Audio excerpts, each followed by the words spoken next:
إن الحمد لله نحمده ونستعينه ونستغفره ونعوذ بالله من شرور أنفسنا ومن سيئات أعمالنا من يهده الله فلا مضل له ومن يضلله فلا هادي له وأشهد أن لا إله إلا الله وحده لا شريك له ونشهد أن سيدنا وسندنا وحبيب طبيبنا وأرحامنا محمد صلى الله تعالى عليه وعلى آله وأصحابه وأزواجه ومداد كلماته والناس أجمعين أما بعد فأعوذ بالله من الشيطان الرجيم بسم الله الرحمن الرحيم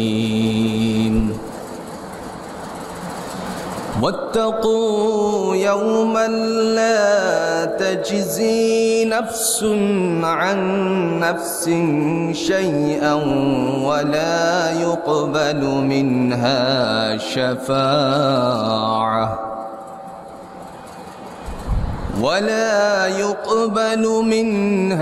شفاعة ولا يؤخذ منها عدل ولا هم ينصرون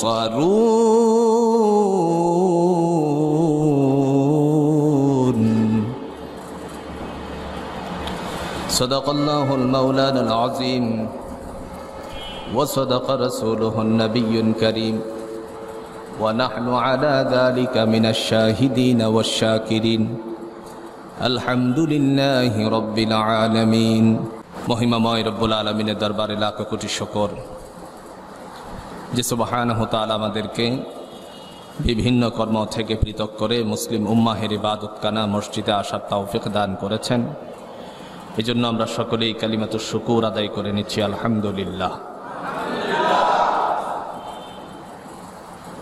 প্রিয় উপস্থিতি, পবিত্র কোরআনুল হাকিম থেকে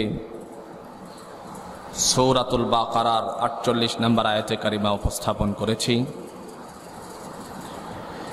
এই আয়াতে কারিমার মাধ্যমে আমরা বুঝব দুটি জগতের কথা। একটি হচ্ছে ইহলৌকিক, আরেকটি হচ্ছে পারলৌকিক। আমরা যে জগতের মধ্যে আছি সে জগৎ হচ্ছে ইহলৌকিক জগৎ। তার একটি শেষ একদিন হবে, শেষ আছে।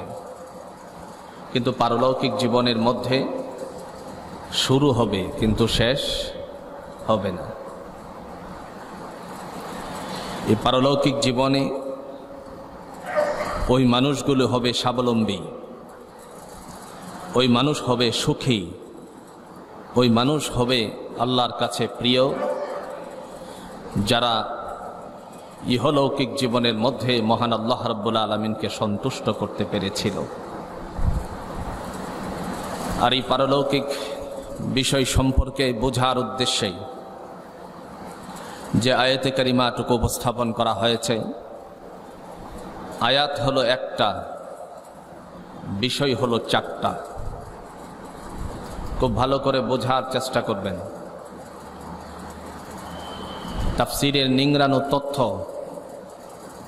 আল্লাহ রাব্বুল আলামিন কোরআনুল হাকিমের মাধ্যমে বান্দার উপকারার্থে কোরআন অবতীর্ণ করেছেন।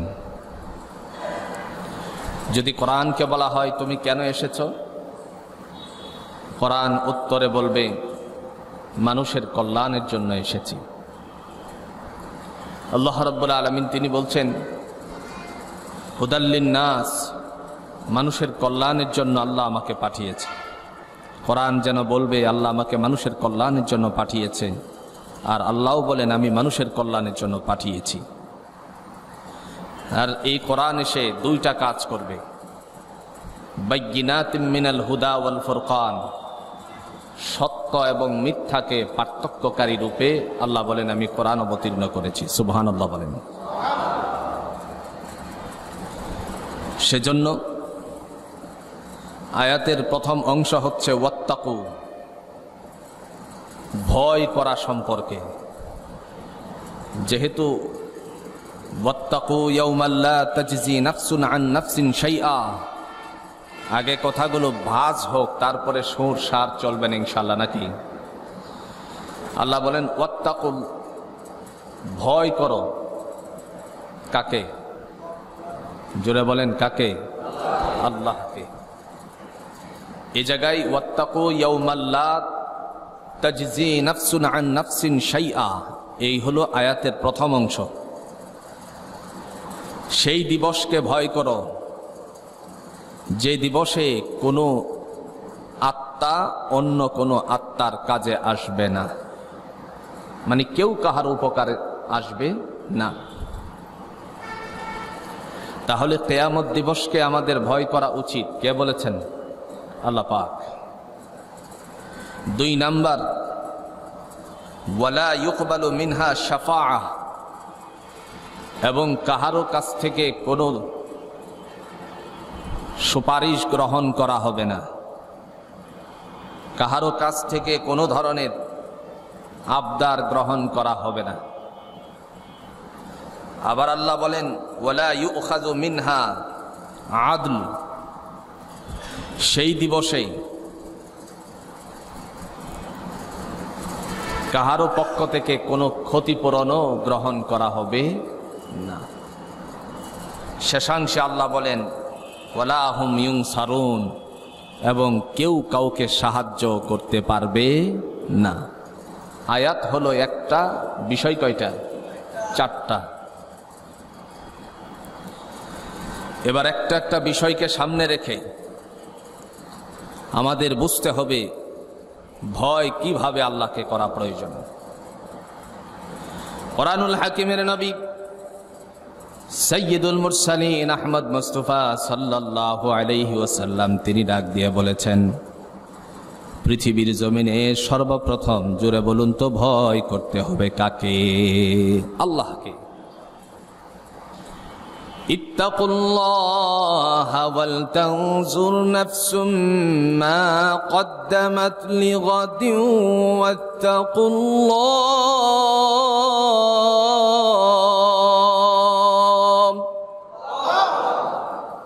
আল্লাহ বলেন ইত্তাকুল্লাহ, আমি আল্লাহকে ভয় করো। যারা আল্লাহকে ভয় করে আল্লাহ তার জন্য সহযোগিতা করেন। যেরকম সুবহানাল্লাহ। রাসূল আরবি সাল্লাল্লাহু আলাইহি ওয়াসাল্লাম মদিনাতুল মুনাওয়ারায়, আপনারা যারা হজ করেছেন নিশ্চয়ই জানা আছে, একটি ছোট্ট জায়গা আছে মসজিদে নববীর মধ্যে। সেই জায়গাটার মধ্যে সাহাবায়ে কেরামগণ বসতেন। সেই জায়গার নাম, যারা বসতেন সেই বাহিনীর নাম ছিল আহলে সুফা।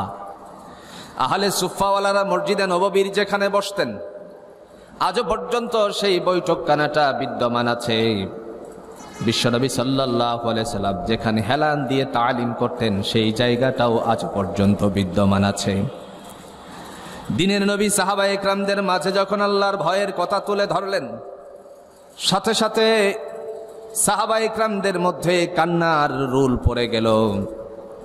কান্নার রুল দেখার পরে আল্লাহর নবী তিনি ডাক দিয়ে বলেন, ভয় পেও না, ওয়াল তানজুর নাফসুম মা কদ্দামাত লিগাদিন ওয়াত্তাকুল্লাহ। যারা আল্লাহকে ভয় করে তাদেরকে দয়াময় আল্লাহ নিজেই সহযোগিতা করবেন। সুবহানাল্লাহ। যারা আল্লাহকে ভয় করে তাদের সহযোগিতাকারী কে? আল্লাহ। কোরআনুল হাকিমের অন্যত্র আয়াতে আল্লাহ বলেন ওই সমস্ত মানুষগুলোর কথা, যেই মানুষগুলো আল্লাহকে ভয় করে, ইমানদার, তাদের উল্লেখ করে আল্লাহ বলছেন, তোমাদের কোনো ভয় নাই, তোমাদের কোনো পেরেশানি নাই। লা তাখাফি ওয়ালা তাহজান, তোমাদের কোনো ভয় নাই, তোমাদের কোনো পেরেশানি নাই।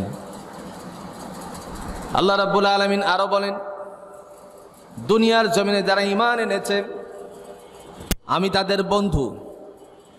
আল্লাহু ওয়ালিয়্যুল্লাযীনা আমানু ইউখরিজুহুম মিনাজ-যুলুমাতি ইলান-নূর।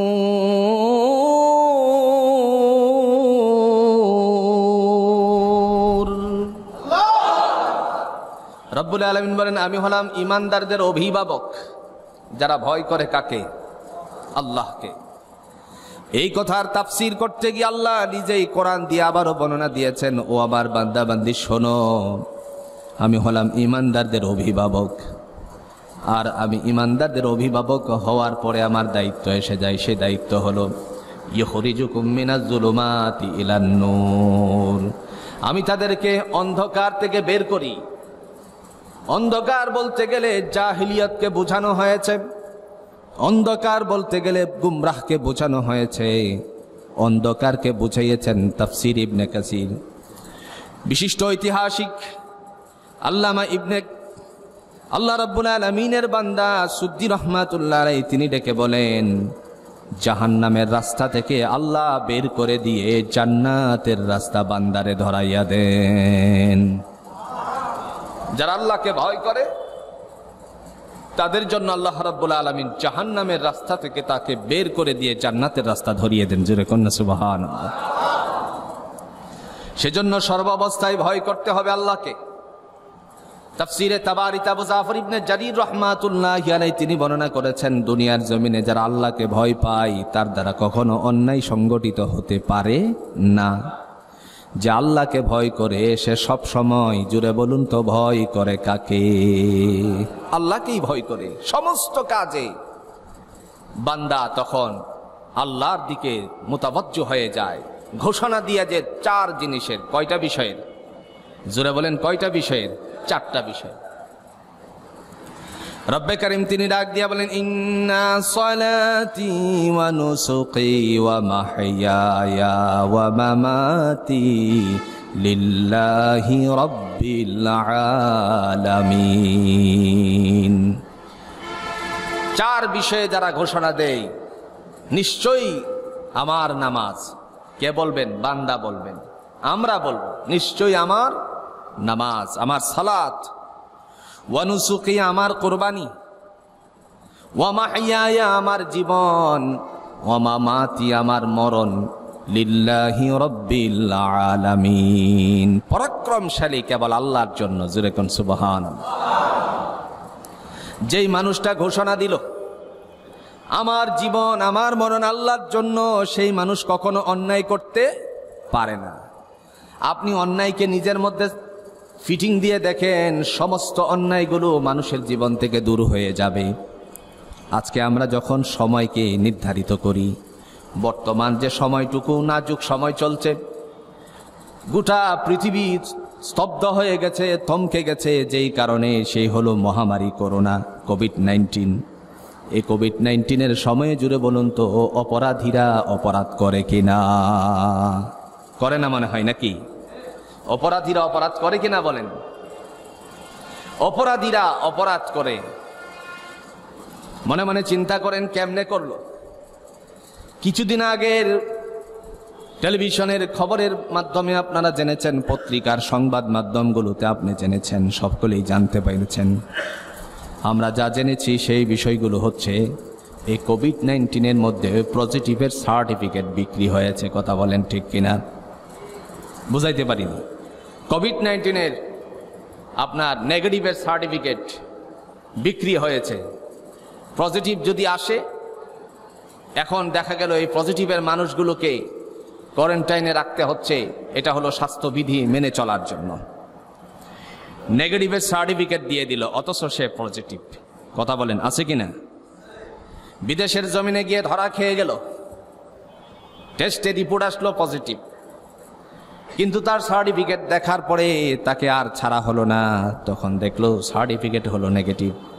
আমার ভাইরা, অন্যায়কারীরা অন্যায় করে যাচ্ছে, তার পিছনে কারণ শুধু একটাই, তারা আল্লাহকে ভয় করে না। জোরে বলেন ঠিক কিনা? যদি আল্লাহকে ভয় করত, তখন কখনো সে নেগেটিভের সার্টিফিকেট দিতে পারত না।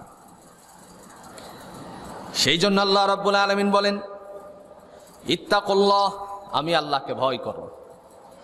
পৃথিবীতে যারা আল্লাহকে ভয় করে তাদের জিম্মাদারি আল্লাহর হাতে। তিনি বলছেন, ইউখরিজুকুম মিনাজ জুলুমাতি ইলান নূর, তাদেরকে জাহান্নামের রাস্তা থেকে বের করে জান্নাতের রাস্তা ধরিয়ে দেওয়া হবে।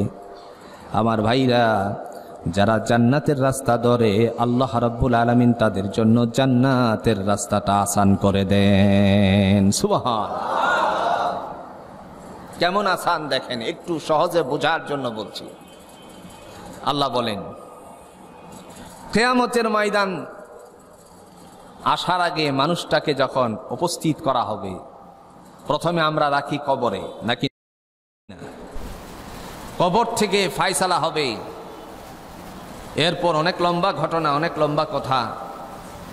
মানুষকে যখন একত্রিত হবে হাসরের ময়দানে, সেই সময় একদিন ফায়সালার সময়ে তার জন্য যখন জান্নাতের ফায়সালা হবে, আল্লাহ তাআলা তার জন্য এমন একটি অবস্থা তৈরি করবেন, কোরআন দিয়ে আল্লাহ বলতেছেন,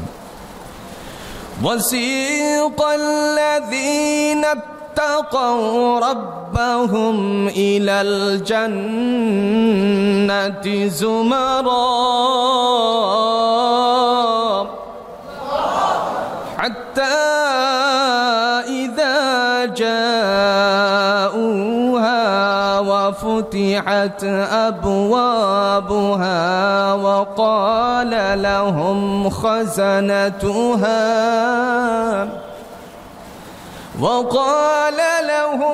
خزنتها سلام عليكم طبتم فادخلوها خالدين।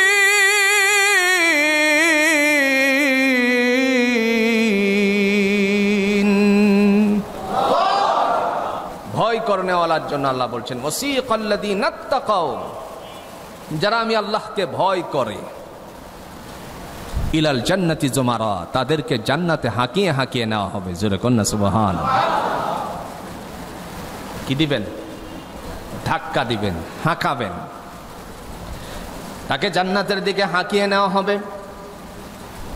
বান্দাকে ধাক্কা দিয়ে যখন জান্নাতের দিকে নিয়ে যায় ফেরেশতা, তখন তাকে আরেকটা ধাক্কা দিলে পরে ডাক দিয়ে বলে, বান্দা, কারণ সে দুনিয়াতে আল্লাহকে ভয় করেছিল। এবার ডাক দিয়ে বলেন, ও আল্লাহর ফেরেশতা, একটু দাঁড়াও, দয়াময় আল্লাহ আমার জন্য কত সুন্দর নিয়ামত সাজিয়েছেন, একটু দেখি।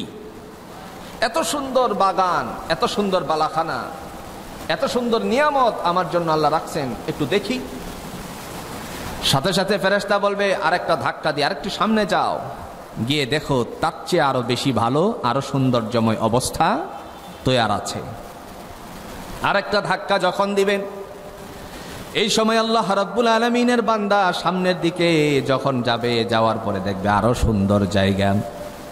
তাফসিরে তাবারিতে আবু জাফর ইবনে জারির রাহমাতুল্লাহি আলাইহি বর্ণনা করেছেন, এই সুন্দর জায়গাটা দেখার পরে বলবে, আরেকটু দাঁড়াও না, দেখি কত সুন্দর আমার জন্য আল্লাহ তৈরি করেছেন। ফেরেশতা আবার আরেকটা ধাক্কা দিবে। ধাক্কা দিতে দিতে যখন জান্নাতের দরওয়াজার নিকটবর্তী করে নেবেন, সাথে সাথে আল্লাহ পাক তার জন্য ওয়াফতিহাত আবওয়াবুহা, জান্নাতের সমস্ত দরওয়াজাগুলো তার জন্য খুলে দিবেন। সুবহানাল্লাহ। সকল দরজা খুলে যাবে, কারণ সে ভয় করেছিল কাকে?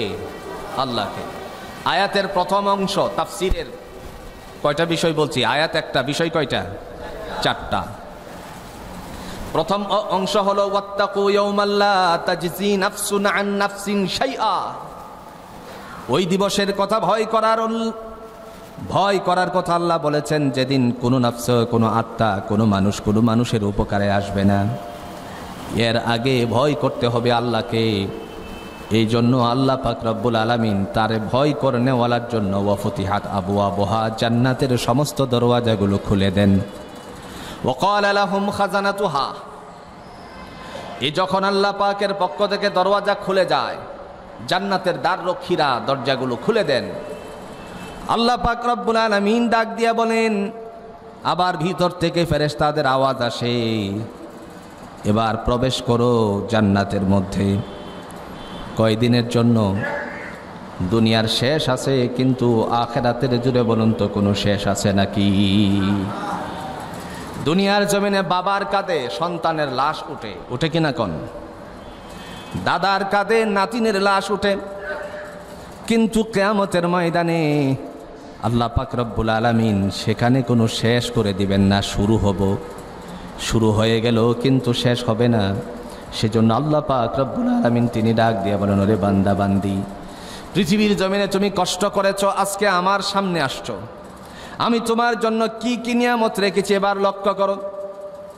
বান্দা যখন সামনের দিকে অগ্রসর হবে, ওয়াফুতিহাত আবওয়াবুহা ওয়া ক্বালা লাহুম খাজানাতুহা সালামুন আলাইকুম তিবতুম। আল্লাহ পাক রব্বুল আলামিন ডেকে বলবেন, এই যে যত খাজানা আছে, ভাণ্ডগুলো আছে, নিয়ামত আছে, সব তোমার জন্য আমি সাজায়া রাখছি। সুবহানাল্লাহ বলে, কারণ তুমি আমাকে ভয় করছিলে। যখন এই নিয়ামতের কথা ঘোষণা দেওয়া হলো, বান্দা এবার নিয়ামতগুলোকে লক্ষ্য করবেন। শত শত হাজারো হাজার লক্ষ লক্ষ কোটি কোটি নিয়ামত আল্লাহর, যার শেষ গণনা করে করা যাবে না। আল্লাহ কোরআন দিয়ে বলছেন, ওয়া ইন তাউদ্দু নি'মাতাল্লাহি লা তুহসুহা। বান্দারে, আমার নিয়ামতকে যদি গণনা করে শেষ করতে চাও, তাহলে গণনা করতে পারবে কিন্তু শেষ করতে পারবে না। একবার যদি আমাদের বডির দিকে তাকায়, মাথা থেকে পাতা পর্যন্ত, আর এই নিজের দেহের নিয়ামতগুলো আল্লাহ যে দিয়েছেন, অনুগ্রহ দয়াগুলো যে প্রদর্শন করেছেন, এইগুলোর যদি একটা একটা করে আপনার শুকরিয়া আদায় করতে চায়, শুকরিয়া আদায় করা শেষ হবে, কমপ্লিট হবে? কখনোই নয়। কারণ আল্লাহ নিজেই ঘোষণা দিয়েছেন, ফাবিআইয়ি আলাই রাব্বিকুমা তুকাযযিবান।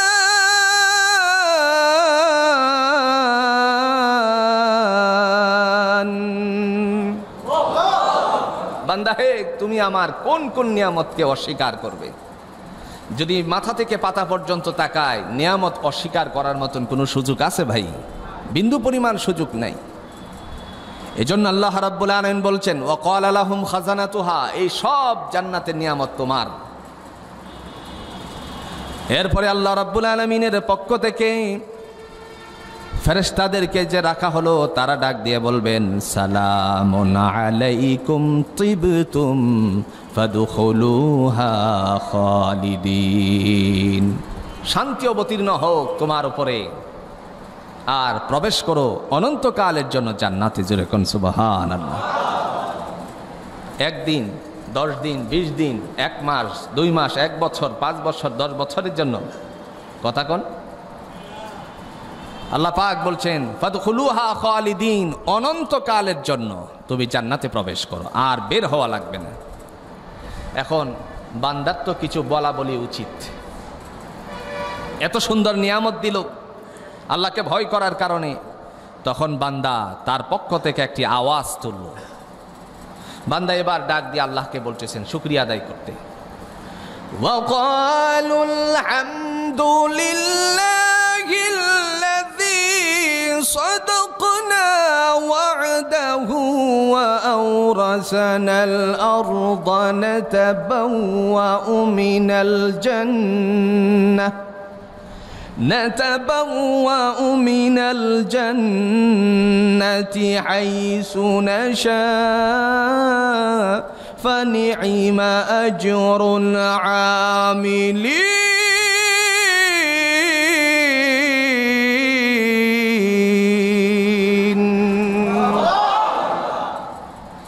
বান্দা এবার শুকরিয়া আদায় করে। নামাজে যখন ইমামের পিছনে দাঁড়ালাম, অথবা ইমাম সালাত আদায় করাচ্ছেন, আপনি সুন্নত পড়তেছেন, বেতরের নামাজ পড়তেছেন, তখন সূরা ফাতিহার প্রথম অংশ জুড়ে বলুন কি? আলহামদুলিল্লাহি রাব্বিল আলামিন। আছে কি না? কোন মনে করেন এই অংশটা বাদ দিলেন, নামাজ হবে? কথা কোন? নামাজ হবে? মনে মনে চিন্তা করতে পারেন, ইমাম সাহেব এত বছর পর্যন্ত নামাজ পড়েছি, সমস্ত ইমামগণ সূরা ফাতিহা দিয়ে নামাজ পড়িয়েছে, আপনি সূরা ফাতিহা ছাড়া নামাজ পড়াতে পারবেন কি না বলুন?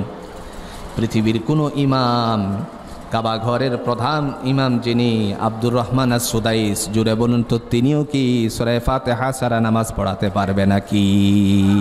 লা সালাতা লিমান লাম ইকরা ইল্লা বিফাতিহাতিল কিতাব। নামাজই হবে না, কোনো নামাজই হবে না সূরা ফাতিহা ছাড়া। জোরে কন্যা সুবহানাল্লাহ। এখন ইমাম সাহেব যেই নামাজের মধ্যে ধরলো, আপনিও মুক্তাদি মনে করেন সুন্নত বেচের সালাত আদায় করতেছেন, তখন শুরু করলেন আলহামদুলিল্লাহি রব্বিল আলামিন। সমস্ত প্রশংসা ওই প্রতিপালকের জন্য যিনি হচ্ছেন উভয় জাহানের মালিক। বান্দা জান্নাতে গিয়ে চিন্তা করলো, দুনিয়াতে আল্লাহর প্রশংসা করেছি, এখন জান্নাতে আসলাম, ছেলের চাকরি হলে পরে একটু মনে মনে আনন্দিত হয়ে কি পরে মানুষেরা, কথা কন নাকে, কি পরে? আলহামদুলিল্লাহ। বিদেশে আকামা পেয়ে ছেলে ফোন দিল, শুনে পড়ে কি? আলহামদুলিল্লাহ। গোল্ডেন প্লাস পাইছে, পরে কি? আলহামদুলিল্লাহ। হাঁচি মারলো, হাঁচি মারার পরে সে পড়ে কি? আলহামদুলিল্লাহ।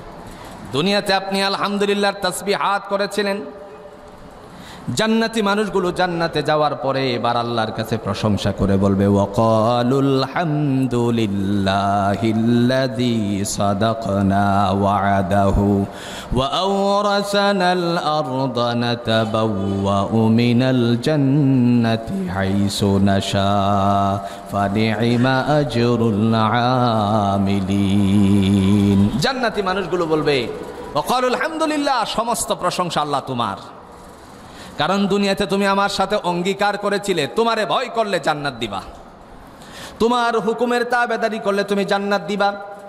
দুনিয়াতে তুমি অঙ্গীকার করেছিলে চারটা বিষয় ঘোষণা দিতে পারলে তুমি জান্নাত দিবা। দুনিয়াতে তুমি আমার সাথে অঙ্গীকার করেছিলে পারলৌকিক জীবনের মধ্যে ওই মানুষগুলোর সপক্ষে তুমি রায় দিবা, যেই মানুষগুলো তোমাকে বেশি বেশি করে ভয় করেছিল। এই কারণে আমি আজকের দিনেও আলহামদুলিল্লাহ পরে তোমার শুকরিয়া আদায় করেছি। সুবহানাল্লাহ। তুমি যা অঙ্গীকার করেছিলে আজকে সমস্ত অঙ্গীকার বাস্তবায়িত হয়েছে, সেই জন্য আমি পড়ছি আলহামদুলিল্লাহ। এই জন্য ভাইয়ার আমার ভয় করতে হবে কাকে? আল্লাহকে। দুনিয়ার জমিনে আল্লাহকে ভয় করার কথা তিনি ঘোষণা দিয়েছেন।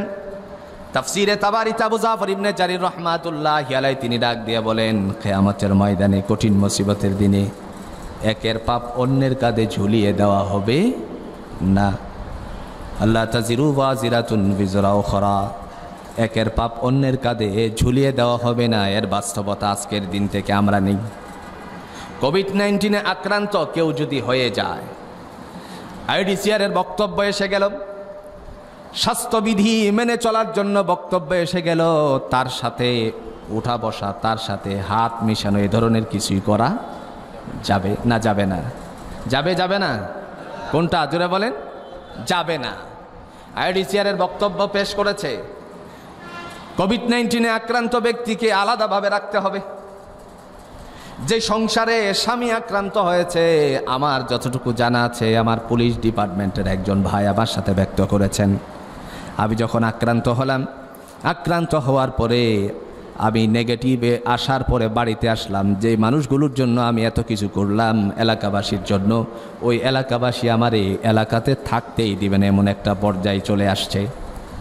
তারা ডেকে ডেকে বলতেছে, তুমি এই এলাকাটাকে দূষণযুক্ত করে যাবা, পরিবেশটা ঘোলাটে করে ফেলবা, তুমি কিন্তু বাড়ি থেকে বের হইও না। প্রাণের বিবি সন্তানগুলোকে বাবার বাড়িতে পাঠিয়ে দিয়েছে, নিজেও গেছে। তার সাক্ষাৎকার নেওয়ার পরে মানুষটি যখন ডেকে বলল, আল্লাহ পাক রব্বুল আলামিনের বান্দাকে যখন জিজ্ঞেস করা হলো, এত কিছু করলেন বিবি বাল বাচ্চাদের জন্য, এবার বলুন তো এই অবস্থায় আপনার করা কি উচিত? আল্লাহ পাক রব্বুল আলামিনের বান্দা ডেকে বললেন, আমার মনের ধারণা হয়ে গেল পৃথিবীতেই আমি একা হয়ে গেছি, কিয়ামতের ময়দানে আমার কোনো সাথী থাকবে না। ঠিক কিনা বলেন?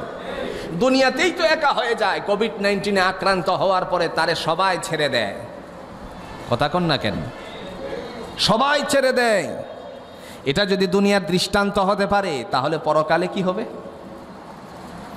আল্লাহ রাব্বুল আলামিন কোরআনুল হাকিম দিয়া বলেন, যাকে বেশি ভালোবাসো সেই ভালোবাসার মানুষ।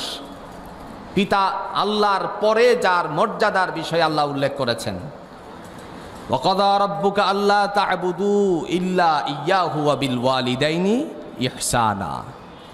আল্লাহ পাক রব্বুল আলামিন তিনি ডাক দিয়া বলেন, আমার ইবাদতের পরে, বন্দিগির পরে, গোলামি করার পরে তুমি যাদের কথা মতো চলবা, যাদের সাথে শোভনীয় আচরণ করবা, সেই মানুষগুলো হলো তোমার পিতামাতা। সুবহানাল্লাহ বলেন। কিন্তু কিয়ামতের ময়দানে এই পিতা আর মাতা কোথায় থাকবে? আল্লাহ বলছেন, ওয়াত্তাকু ইয়াওমান লা তাজজি নাফসুন আন নাফসিন শাইআ। ওই দিবসকে ভয় করো যেই দিবসে কেউ কাহারও কোনো উপকারে আসবে না। সেই সময়ের মধ্যে দুনিয়াতে আপনজন ছিল মা, কিন্তু ধরা খেয়ে গেলে কিয়ামতের ময়দানে সবচেয়ে আপনজন, সবচেয়ে প্রিয়জন যার যে হবে সেই হলো আপন ভাই। কে বলছেন? আল্লাহ। প্রথমে মায়ের কাছে যাবে না বিপদে পড়লে, বাবার কাছেও না, বন্ধুর কাছেও না, যার কাছে যাবে তিনি হচ্ছেন ভাই। ইয়াউমা ইয়াফিরুল মারউ মিন আখিহি ওয়া উম্মিহি ওয়া আবিহি ওয়া সাহিবাতিহি ওয়া বানিহি ইলা আখিরিল আয়াত। ধরা পড়ে গেলে দৌড়াবে কেবল একটা নেকির জন্য। প্রথম যার কাছে যাবে তিনি হচ্ছেন ভাই। ডেকে বলবে, ভাইজান, দুনিয়ার জমিনে তুমি এত আপন ছিলে, অন্যায় করেও যদি আমি আসতাম তারপরে তোমার কাছে নালিশ দিলে পরে আমার অন্যায় না দেখে প্রতিবাদ করার জন্য তুমি বাজারে গিয়ে তারে থাপ্পড় মারছিলে। আছে না নাই? কথা কন্যাকে আছে কিনা? মূলত দুইজনের ঝগড়ার মধ্যে অন্যায় তো একজনের অবশ্যই আছে, কিন্তু বড় ভাইয়ের কাছে বিচার দিলে বা ভাইয়ের কাছে বিচার দিলে ভাই বলে, তোর কি দোষ বা না দোষ সেটা আমার দেখা প্রয়োজন নাই, চল তারে আগে ধরি। দৌড়ে যাই তাকে ধরতে, তার বিচার করতে। কিয়ামতের ময়দানে ওই ভাইকে ডেকে বলবে, অমুক দিনে তুমি আমার দোষ না দেখে অমুকের বিচার করেছিলে, আজকে আমি ধরা পড়ে গেছি, দোষী সাব্যস্ত হয়ে গেছি। ভাইজান, আমি আল্লাহর দরবারে কাঠগড়ায় দাঁড়িয়ে গেছি, এখন আর সামনে যাওয়ার কোনো সুযোগ নাই।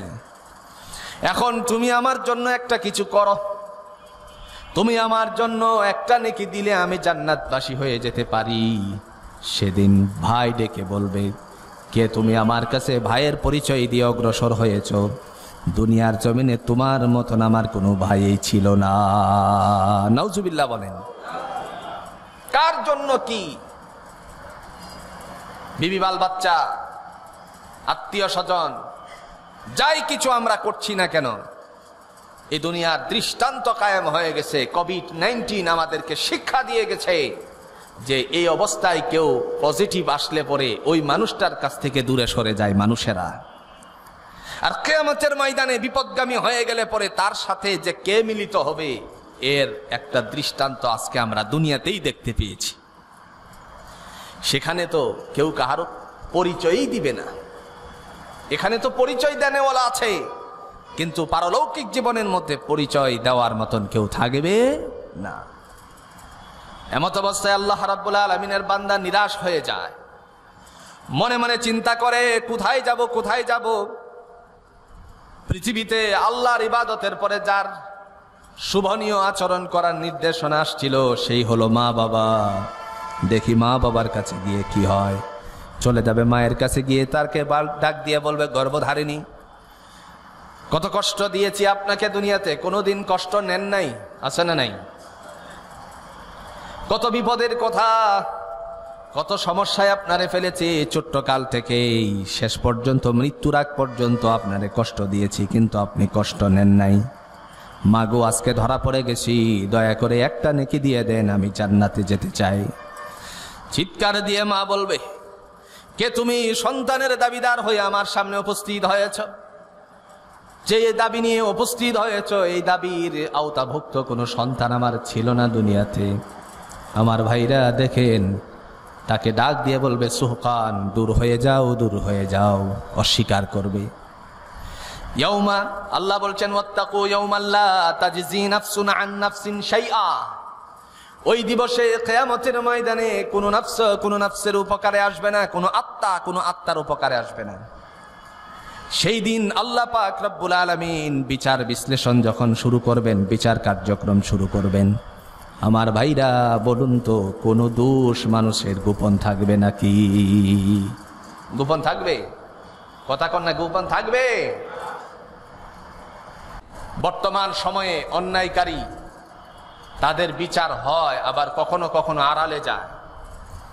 গত কয়েকদিন আগে আমরা একটা বিচার ব্যবস্থাপনায় সত্যতা প্রমাণ পেয়েছি, যে বিচার ব্যবস্থাপনায়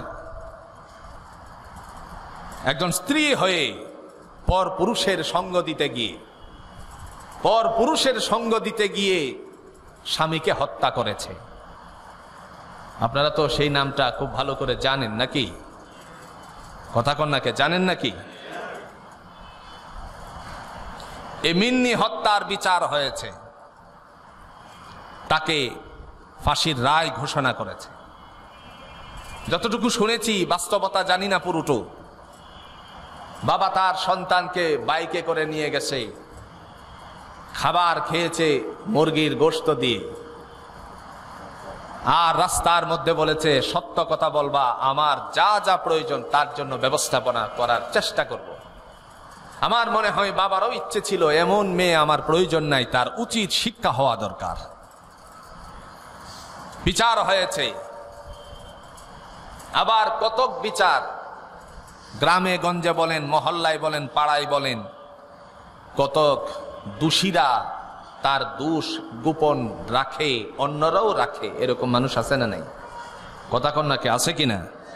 কিন্তু কিয়ামতের ময়দানে আল্লাহ পাক বলেন, ওই দিনে ইয়াউমা হুম বারিজুনা লা ইউখফা আলাল্লাহি মিনহুম শাই লিমানিল মুলকুল ইয়াউম লিল্লাহিল ওয়াহিদিল কাহ্হার।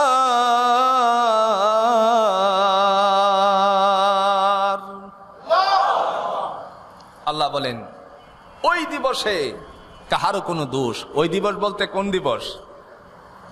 এই যে ওয়াত্তাকু ইয়াউমাল্লা তাজজি নাফসুন আন নাফসিন শাইআ, ওই দিবস, যে দিবসটার কথা ভয় করার উদ্দেশ্যে আল্লাহ বলছেন, কোনো আত্মার কাজে আসবে না, কোনো মানুষের উপকার করতে পারবে না, কাজে আসবে না।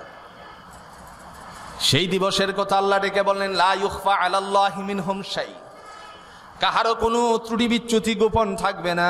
সেদিন আল্লাহ ডাক দিয়ে বলবেন, লিমানিল মুলকুল ইয়াউম, আজকের রাজা বাদশাহী কার?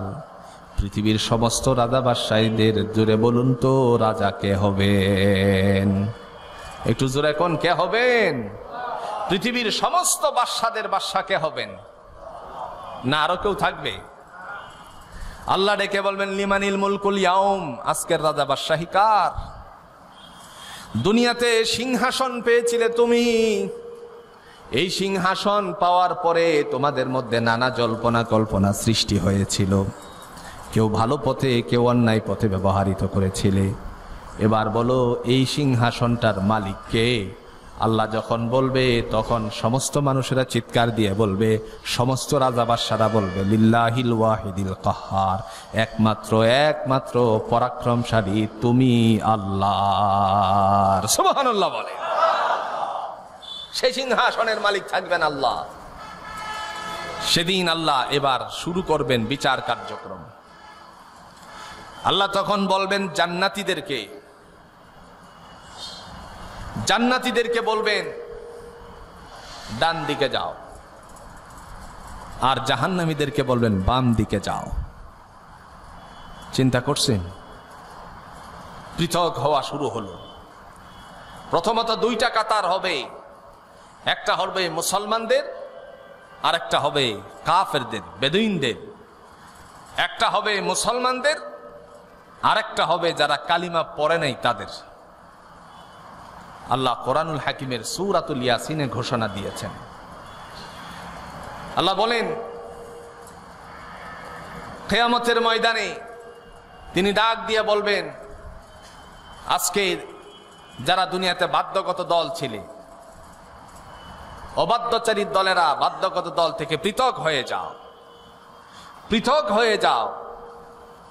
যখন ডাক দিয়ে বলবেন, সেদিন দুটা দলে বিভক্ত হবে। প্রথমে ইমানদার যারা কালিমা পড়নেওয়ালা, কালিমার গর্ভধারণ, যিনি মা গর্ভধারণ করেছিলেন তিনি কালিমাওয়ালি ছিলেন, সন্তান সেই গর্ভ থেকে ভূমিষ্ঠ হয়েছে, তারা ডান দিকে দাঁড়াবে। আর বাম দিকে যারা দাঁড়াবে তাদের জন্য আল্লাহ রাব্বুল আলামিন ডাক দিয়া বলেন, তাদেরকে জাহান্নামে নিক্ষেপ করে দাও। জোরে কোন নাউযুবিল্লাহ। এখন ডান দিকে দাঁড়ানোওয়ালাদের বিচার শুরু হলো। মনে মনে চিন্তা করতে পারেন, ত্রুটি বিচ্যুতি তো অনেক কিছু গোপন থাকে, কিন্তু কিয়ামতের ময়দানে বিন্দু পরিমাণ গোপন রাখার কোনো সুযোগ আছে নাকি? নাই। আল্লাহ রাব্বুল আলামিন কোরআনুল হাকিমে ছোট্ট সূরার মধ্যে ঘোষণা দিয়েছেন, ফামান ইয়া'মাল মিসকালা যাররাতিন খায়রান ইয়ারাহ ওয়া মান ইয়া'মাল মিসকালা যাররাতিন শাররান ইয়ারাহ। অনুপরিমাণ জাররা পরিমাণ যদি নেক আমল থাকে সেটাও বান্দাকে দেখানো হবে আর তার ডান হাতে দেওয়া হবে। জোরে কন্যা সুবহানাল্লাহ।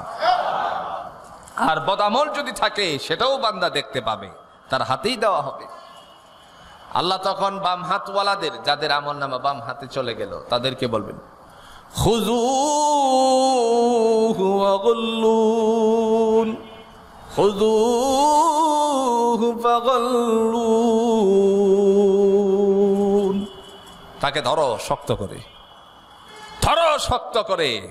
বাঁচার কোনো উপায়, ফসকা হাতে ধরা হবে না, শক্ত তাবা দিয়ে আল্লাহ ধরবেন। ফেরেশতাকে বললেন, ধরো। বাঁচার বিন্দু পরিমাণ কোনো সুযোগ নাই। চুর ধরছে, দেখছেন তো?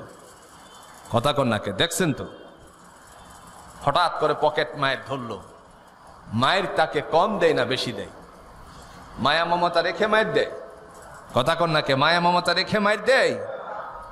যে জীবনে মায়ের কাউকে দেয় না সেও চিন্তা করে আজকে একটা দিয়ে যায়। দুনিয়াতে অল্প অন্যায়কারীর বিচার যদি এত শক্তিশালী হয়, মায়ের আর মায়ের নাক ঠাক যা আছে সব বসকিয়ে দিয়েছে।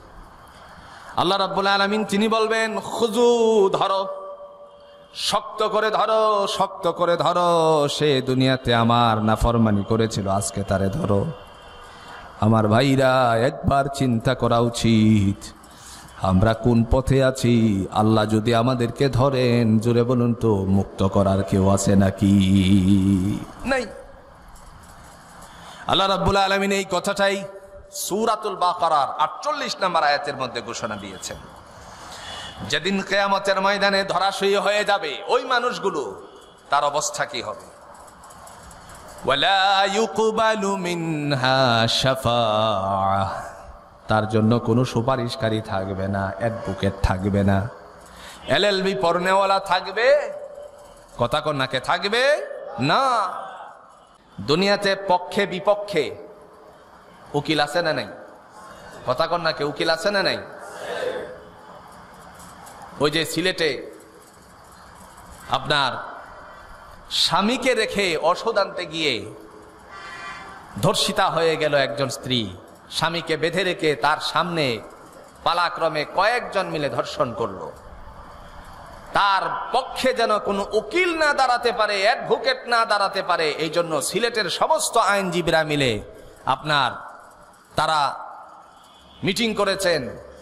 ওই সমস্ত মানুষেরা প্রতিবাদ জানিয়েছে এবং তারা মানববন্ধনও করেছে, যাতে করে তার পক্ষে কেউ না দাঁড়ায়। এটাই উচিত। সাধুবাদ তাদের জন্য, ওই আইনজীবীদের জন্য যারা ধর্ষণকারীদের পক্ষে দাঁড়ানোর কথা নিষেধ করে দিয়েছেন। আমার ভাইরা, এই বিচারগুলো যদি কঠিন ভাবে হতো তাহলে পৃথিবীতে ধর্ষণকারী আর পাওয়া যেত না। আমি কোরআনের নির্দেশনার বিচারটা না হয় এখন স্টপ রাখলাম, কিন্তু এর বিচার যদি হতো তাহলে আরো আগেই সব ধর্ষণ বন্ধ হয়ে যেত।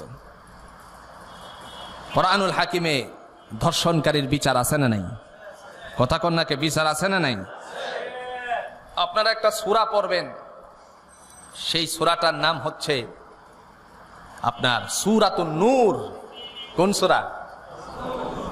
লম্বা আলোচনা, আমি ওদিকে যাচ্ছি না, একটু ধারণা দিয়ে গেলাম। সূরাতুন নূরের 2য় 3য় নাম্বার আয়াত থেকে শুরু হয়ে গেছে এ ধর্ষণকারীর বিচার কেমনে করতে হবে সব আল্লাহ বলে দিয়েছেন। বিন্দু পরিমাণ কাহারো জন্য সুযোগ রেখে যান নাই। খবরদার, হুঁশিয়ারি উল্লেখ করে বলেছেন তার বিচার অবশ্যই হবে। কিন্তু বাংলাদেশে বা বিচারকের দেখেন অপরাধীর পক্ষে বিপক্ষে উকিল পাওয়া যায়, কিন্তু কিয়ামতের ময়দানে বিচারকের সামনে, আল্লাহর সামনে বিপক্ষের উকিল কয়টা পাওয়া যাবে? কথা কন্যাকে কয়টা পাওয়া যাবে? আরে পক্ষের পাওয়া যায় কিনা সেটাই তো বড় জটিল। পক্ষের উকিল নিজের হাতেই, পক্ষের সমস্ত উকিল নিজের দেহের মধ্যেই ফিটিং করেছেন। জোরে বলেন কে? আল্লাহ পাক। আল্লাহ পাক রব্বুল আলামিন কুরআনুল হাকিমে সূরাতুল ইয়াসিনের মধ্যে ঘোষণা দিয়েছেন, আল-ইয়াউমা নাখতিমু আলা আফওয়াহিহিম ওয়া তুকাল্লিমুনা আইদিহিম ওয়া তাশহাদু আরজুলুহুম বিমা কানু ইয়াকসিবুন।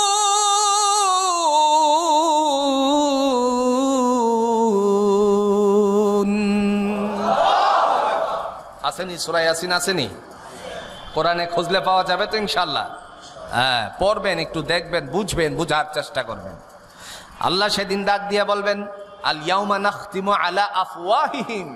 হে অ্যাডভোকেট, যেই জবান দিয়ে তুমি কথা বলতা, এলএলবি পড়েছো, তুমি যেই জবান দিয়ে কথা বলতা, আজকে তোমার জবানের শক্তিটা কেড়ে নেওয়া হলো। আল্লাহ ডেকে বলবেন, ওয়া তুকাল্লিমুনা আইদিহিম। হে হাত, তোর জবান খুলে দিলাম, তুই কি জানিস বল। হাত বলবে, আল্লাহ তাআলা তুমি তার দেহের সাথে ফিটিং করেছিলে কল্যাণকর কাজের জন্য, কিন্তু অপনারীর দিকে, পরনারীর দিকে সে হাত প্রসারিত করেছিল, আমি তার বিরুদ্ধে চলে গেলাম। আজকে তুমি তোমার পক্ষ থেকে তারে কঠিন শাস্তি দিয়ে দাও। উপায় আছে? আসেনি? অ্যাডভোকেট আসেনি? এখন নিজের দেহের মধ্যে আছে, আসেনি? বলেন। আল্লাহ বলবেন, তুই কি জানিস বল। হাত, অতুকাল্লিমুনা আইদিহিম। হে হাত, তুই কি জানিস বল। হাত এবার সাক্ষী দিবে। এবার আল্লাহ বলবেন, উসকুত, এবার স্টপ, নীরব, নিস্তব্ধ হ। হাত এবার নীরব হয়ে গেল। আল্লাহ ডেকে বলবেন, ওয়া তাশহাদু আরজুলুহুম। ওরে পা, তুই কি জানিস বল, তোরে কোন পথে চালিয়েছিল। পা এবার পক্ষে সাক্ষী দিবে, নয়তোবা বিপক্ষে সাক্ষী দিবে। সেদিন বিপক্ষে চলে গেলে জুড়ে বলুন তো, কাহারো বাঁচার কোনো উপায় আছে নাকি? সেদিন কাহারো কোনো সুপারিশকারী থাকবে?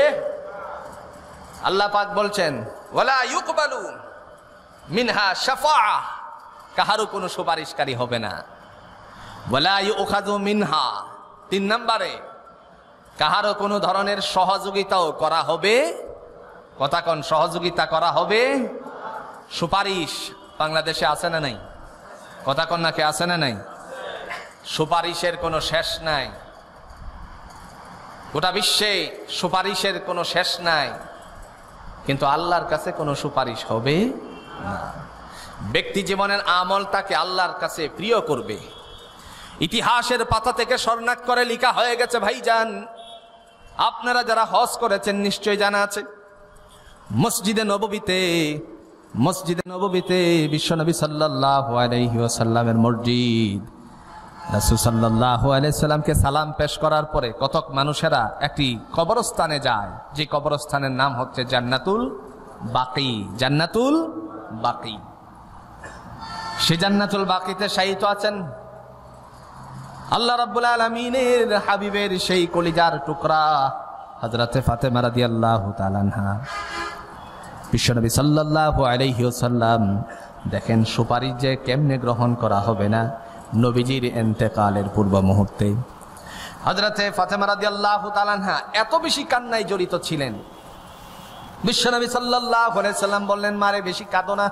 নবীজি বললেন, তুমি বেশি কাঁদিও না, আমার ইন্তেকালের পরে ইহ জগৎ ত্যাগ করার পরে পরজগতে যখন আমি চলে যাব, সর্বপ্রথম তোমার সাথে আমার সাক্ষাৎ হয়ে যাবে।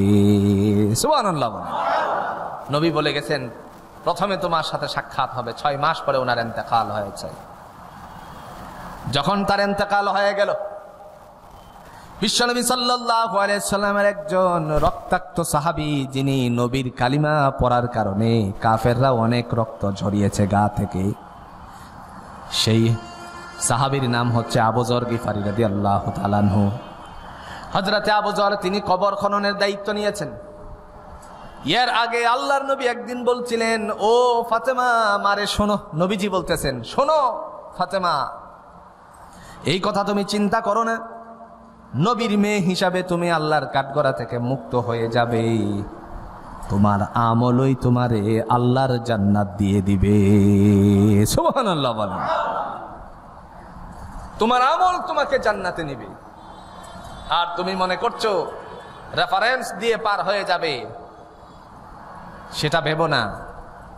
এটার অর্থই হলো এরকম যেন আমলের পরিধি উনি বাড়ায় নেন। জুড়ে কন্যা সুবহানাল্লাহ। কিয়ামতের ময়দানে আল্লাহ রাব্বুল আলামিনের পক্ষ থেকে বান্দাকে যখন ফয়সালার দিনে ফয়সালা করবেন, এই কথাটা বুঝাতে গিয়ে রেফারেন্সটা টানছি। হযরতে ফাতেমা রাদিয়াল্লাহু তাআলা আনহা কবরের মধ্যে যখন রাখবেন, দায়িত্ব নিয়েছেন কবর খননের হযরতে আবু যর গিফারী রাদিয়াল্লাহু তাআলা আনহু। উনি ওনার ভাই মুসলিমকে আগে পাঠিয়েছিলেন ইসলাম গ্রহণের জন্য, নবী সম্পর্কে বুঝতে জানতে, নবী সম্পর্কে তার ধারণা নিতে, আইডিয়া নিতে, আপনার আইডেন্টিফাই করতে বিশ্বনবী সাল্লাল্লাহু আলাইহি সাল্লামের কাছে পাঠিয়েছিলেন ভাই মুসলিমকে আগে, হযরত আবু যর গিফারী রাদিয়াল্লাহু তাআলা আনহু। বিশ্বনবী সাল্লাল্লাহু আলাইহি সাল্লামকে যখন গিয়ে ওনার সম্পর্কে, নবীজি সম্পর্কে ধারণা দিলেন, তখন নিজেই ব্যাকুল হয়ে গেল, পাগলের মতন হয়ে গেল রাসূলকে দেখার জন্য। পাগল বলতে গেলে মাজনুন নয়, দেওয়ানা হয়ে গেল রাসূলকে দেখার জন্য। তিনি আসছেন, দেখছেন বিশ্বনবী সাল্লাল্লাহু আলাইহি সাল্লামকে, তারপরে তিনি কালিমা পড়ে মুসলমান হয়েছেন। জোরে কন্যা সুবহানাল্লাহ। মুসলমান হওয়ার পরে তিনি যখন রাসূলের কাছ থেকে উঠে একটু উঁচু জায়গায় দাঁড়িয়ে বলছেন, ইয়া আইয়ুহাল কাফিরুন, হে মক্কার অবাধ্যচারীর দলেরা, আমি গিফারা নামক স্থান থেকে এসে মুসলমান হয়েছি, আজকে তোমরা দূরে সরে আছো কেন? আসো মুসলমান হয়ে যাও। তখন তার দিকে পাথর নিক্ষেপ করা হয়েছে, পাথরে জর্জরিত করা হয়েছে, রক্তাক্ত হয়ে আল্লাহ নবী সামনে যখন গেলেন, বিশ্বনবী সাল্লাল্লাহু আলাইহি ওয়াসাল্লাম বললেন, ইসলামের প্রারম্ভিক অবস্থায় তুমি কেন এই কথাগুলো আওয়াজ দিলে? আল্লাহর পাকের হাবিবের কাছে হযরত আবু যর গিফারী রাদিয়াল্লাহু তাআলা আনহু বলছেন, ইয়া রাসূলুল্লাহ, আমার কোনো দুঃখ নাই, রক্ত ঝরেছে, কিয়ামতের ময়দানে আল্লাহর নবী আমাকে নিয়ে জান্নাতে যাবে কিনা এটাই আমার জন্য যথেষ্ট। সুবহানাল্লাহ বলতেন। আমার ভাইরা, রাসূল বলে দিতে পারতেন, যাও তোমারে নিয়ে জান্নাতে যাব, বলতে পারতেন না? কথা কন্যাকে বলতে পারতেন না? কিন্তু তা বললেন না। বলেন, আবু যর, যদি তুমি ঈমানের সাথে মৃত্যুবরণ করতে পারো, আমি নবী ঘোষণা দিলাম তোমাকে নিয়ে জান্নাতে যাব। তার মানে ঈমানের দিকে জোর দিয়েছেন কে? বিশ্বনবী সাল্লাল্লাহু আলাইহি ওয়াসাল্লাম। গোটা ভাণ্ডটার ভিতর থেকে যদি ঈমান নষ্ট হয়ে যায় ভাইজান, কিছুই কাজে আসবে না। আল্লাহর নবী বলছেন, আখলিস দীনাকা ইয়াকফিকাল আমালুল কলিল, তোমার ঈমানকে মজবুত করো, অল্প আমলই নাজাতের জন্য যথেষ্ট হইবে। সুবহানাল্লাহ বলেন। যে কথা বলছিলাম, হযরত আবু যর গিফারী রাদিয়াল্লাহু তাআলা আনহু কবর খনন শুরু করলেন। এক পর্যায়ে কমপ্লিট হয়ে গেল। কবরের দিকে তাকিয়ে তাকিয়ে ডাক দিয়ে বলতে লাগলেন, কবর রে, তোর ভিতরে আজকে যাকে রেখে যাব তিনি হচ্ছেন খাতুনে জান্নাত, বেহেশতের মহিলাদের সর্দারিনী হবে, একটু ভালো আচরণ করবে, অশোভনীয় আচরণ করবে না। কবরের থেকে কোনো আওয়াজ আসলো না। দ্বিতীয়বারের মতো তিনি ডাক দিয়ে বললেন, হে কবরের মাটি, তোর ভিতরে আজকে যাকে রেখে যাব তিনি হচ্ছেন সাইয়্যিদুশ শাবাবি আহলিল জান্নাহ, নওজোয়ানদের সর্দার হবে হযরত হাসান হোসেনের মা। খবরদার অশোভনীয় আচরণ করবে না, কোনো আওয়াজ নাই। আবার ডেকে বলছেন, হে কবরের মাটি, তোর ভিতরে আজকে যাকে রাখবো তিনি হচ্ছেন আসাদুল্লাহিল গালিব, আল্লাহ যাকে সিংহের ন্যায় শক্তি দিয়ে দুনিয়াতে পাঠিয়েছিলেন। কেন ওনাকে এই উপাধি দেওয়া হলো? বিশ্বনবী সাল্লাল্লাহু আলাইহি সাল্লাম যুদ্ধের ময়দানে পাঠিয়েছিলেন, পাঠানোর পরে একটা গেট ছিল শহরের ভিতরে ঢোকার, সেই গেটটার নাম ছিল, দুর্গটার নাম ছিল কামুস। কামুস দুর্গ যখন দেখতে পেল সাহাবা একরাম, হযরত আলী রাদিয়াল্লাহু তাআলা আনহু একটু সামনের দিকে গেলেন, গিয়ে বাম হাতে তার একটা আপনার অংশের মধ্যে ধরলেন, ধরার পরে জোরসে টান দিয়ে দিলেন, কামুস দুর্গটা নিজের হাতে চলে আসলো। সকলে ভিতরে প্রবেশ করে যুদ্ধ করতে শুরু করলেন। হযরত আলী রাদিয়াল্লাহু তাআলা আনহু কামুস দুর্গটারে নিজের ডাল বানিয়ে নিয়েছেন। সুবহানাল্লাহ বলেন। একটা গেট হাতে, আপনি চিন্তা করেন, একটা গেট যদি হাতে থাকে, আমরা এ নিয়ে বহন করে করে হাঁটতে পারবো? গেটটার ওজন মনে করেন 30 কেজি, 50 কেজি নিতে পারবো? কথা কন নাকি, নিতে পারবো? বিশ্বনবী সাল্লাল্লাহু আলাইহি সাল্লামের জামাতা হযরত আলী কাররামুল্লাহি ওয়াজহা, তিনি তারে ডাল বানিয়ে যুদ্ধ শুরু করলেন। যুদ্ধ মুসলমানদের অনুকূলে চলে আসলো, বিজয় হলো। বিশ্বনবী সাল্লাল্লাহু আলাইহি সাল্লামের কানে সংবাদ পৌঁছালো। আল্লাহর নবী ডেকে বলতেছেন, ও আলী সামনে আসেন। তিনি সামনে গেলেন, অন্যান্য সাহাবীদেরকে বললেন আপনারাও আসেন। আসলেন, এটাকে উঠান। কয়েকজনে মিলে চেষ্টা করলো, কিন্তু কোনো কাজ হলো, উঠাতেই পারে নাই। আলী রাদিয়াল্লাহু তাআলা আনহুকে এবার ডাক দিয়ে বলেন, আলী আপনি উঠান। তিনি আগে তো এক হাতে নিয়ে যুদ্ধ করেছেন ডাল বানিয়ে, এখন তার মধ্যে উৎসাহ, সাহস, শক্তি সব আছে না নাই? কথা কন নাকি, আছে কিনা? একেবারে 2 হাতে ধরলো, ধরে মনে মনে চিন্তা করলো এইটা কোনো ব্যাপার হলো, টান দিল, উঠাবে দূরের কথা, নড়াতে চড়াতেই পারে না, নড়াচড়া করতেই পারে না, লজ্জিত হয়ে গেল। আল্লাহর নবী ডেকে বললেন, ও আলী আসাদুল্লাহিল গালিব, তুমি আগে যেইভাবে সিংহের মতন গর্জন দিয়েছিলে, তার মানে হলো, এটা বলার উদ্দেশ্য হলো মানুষ কখনো সিংহ হতে পারে না, সৃষ্টির সেরা দয়াময় আল্লাহ মানুষকে বানিয়েছেন। সুবহানাল্লাহ বলেন। মানে একটা সেরা শক্তির সাথে উপমা দিয়েছেন। তিনি ডাক দিয়ে বলছেন, এটা তোমার কোনো শক্তি ছিল না, দয়াময় আল্লাহ তোমার শক্তি দান করেছিলেন। জোরে কন্যা সুবহানাল্লাহ।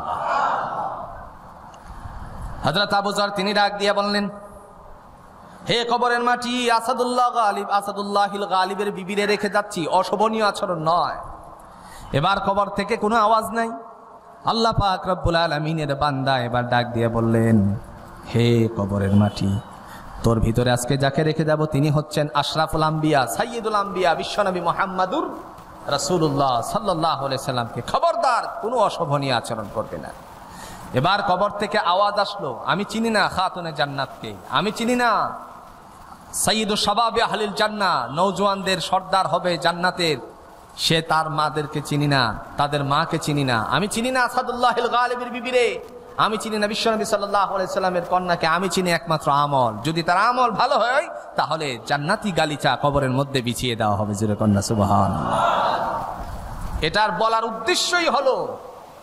উদ্দেশ্যই হলো যাতে করে মানুষ ইবাদতের মাত্রা বাড়ায়। কথা বুঝতে পারছেন? এই জন্য ভাইয়েরা আমার, আল্লাহ কোরআনুল হাকিম দিয়ে ডাক দিয়ে বলছেন, ওয়ালা ইউকবালু মিনহা শাফাআ, সেদিন কাহারও সুপারিশ গ্রহণীয় নয়, সেদিন কাহারও সুপারিশ গ্র্যান্টেড করা হবে না। কারণ ওই দিন সবাই ইয়া নাফসি করে দৌড়াবে। প্রিয় ভাইয়েরা আমার, ওই দিনটা আসার আগে আমাদের শুধরানো দরকার আছে কিনা? কোন কথা বুঝেন নাই? আপনারা বলতে পারেন কিয়ামত, ওরে আল্লাহ কবে না জানি হবে কিয়ামত, এটা নিয়ে এখন চিন্তা করার কি আছে?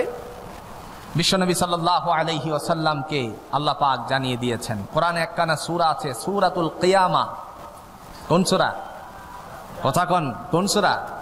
সূরাতুল কিয়ামা। দেখবেন এগুলো, এই সূরাতুল কিয়ামার মধ্যে সাহাবায়ে কেরামগণ এবং ইহুদিরা প্রশ্ন করেছে, ইয়াসআলু আইয়ানা ইয়াউমুল কিয়ামা, নবী গো কিয়ামত কখন হবে?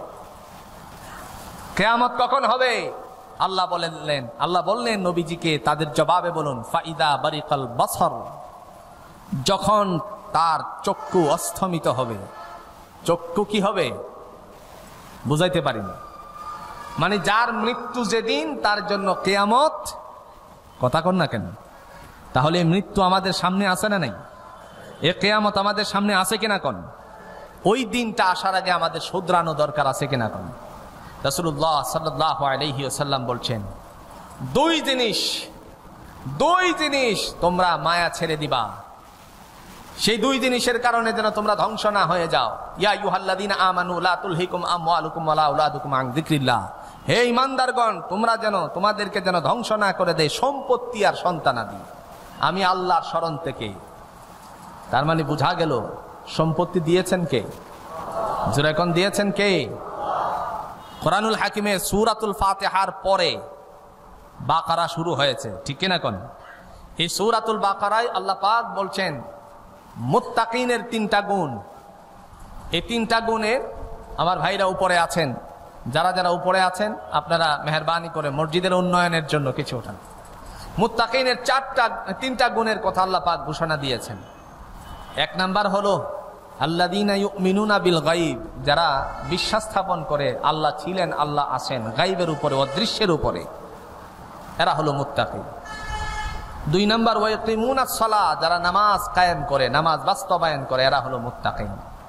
তিন নাম্বার ওয়া মিম্মা রাযাকনাহুম ইউনফিকুন, যাদেরকে আমি রিজিক দান করেছি তারা যেন রিজিক থেকে আমি আল্লাহর রাস্তায় ব্যয় করে। সুবহানাল্লাহ বলেন।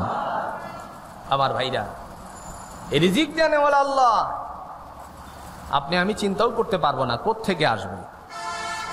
অনেক সময় একটু উপমা দিলে বুঝবেন, অনেক সময় বাসায় বিবিরে বলছেন তুমি নাস্তা রেডি করো, ব্রেকফাস্ট, বিবি বললেন করে তারপরে বের হও, আপনি প্রস্তুতি নিচ্ছেন সকালের নাস্তা করবেন। এই সময় একজন বন্ধু এসে ডাক দিল বা কল দিল, দোস্ত পাশেরই বাসা, দোস্ত তুমি একটু জরুরি ভিত্তিতে আমার বাসায় আসো। কেন ডেকে বলছে তুমি আসলেই বলবো, একটু জরুরি ভিত্তিতে আসো। আমি একটু নাস্তা করতে টেবিলে যাচ্ছিলাম, তুমি নাস্তার পরে করো, তুমি একটু আসো দয়া করে। তারপরে নিয়ে গেল। যাওয়ার পরে সে যখন তার বাসায় ঢুকার পর দেখলো টেবিলের মধ্যে খাবার রেডি করা। দোস্ত মনস্থির করেছি তোমারে নিয়ে আজকে নাস্তা করব, এই জন্য তোমারে কষ্ট দিছি, চলো দুইজনে এক মিলে একসাথে নাস্তা করি। রান্না করেছে বিবি, বলেছে তাকে রেডি করতে, কিন্তু তার বন্ধুর বাসায় নাস্তা করতে হলো। তার মানে রিজিকটা তার বাসায় ছিল না বন্ধুর বাসায় ছিল? কথা কন্যাকে, বন্ধুর বাসায় ছিল না নিজের বাসায় ছিল? বন্ধুর বাসায় ছিল বিধায় তার এখানে আর খাওয়া হলো না, বন্ধুর বাসায় খেতে হলো। তার মানে এটাই হলো ফায়সালা দুনিয়ার জমিনে কার জন্য কখন সময় শেষ হয়ে যায় আমরা জানি না। সেজন্য শেষ গুণটা আমাদের অর্জন করা দরকার, আছে না নাই? আমার ভাইরা, আল্লাহ পাক আমাদের সবাইকে এই গুণে গুণান্বিত হওয়ার তৌফিক দান করো। সকলেই বলো না।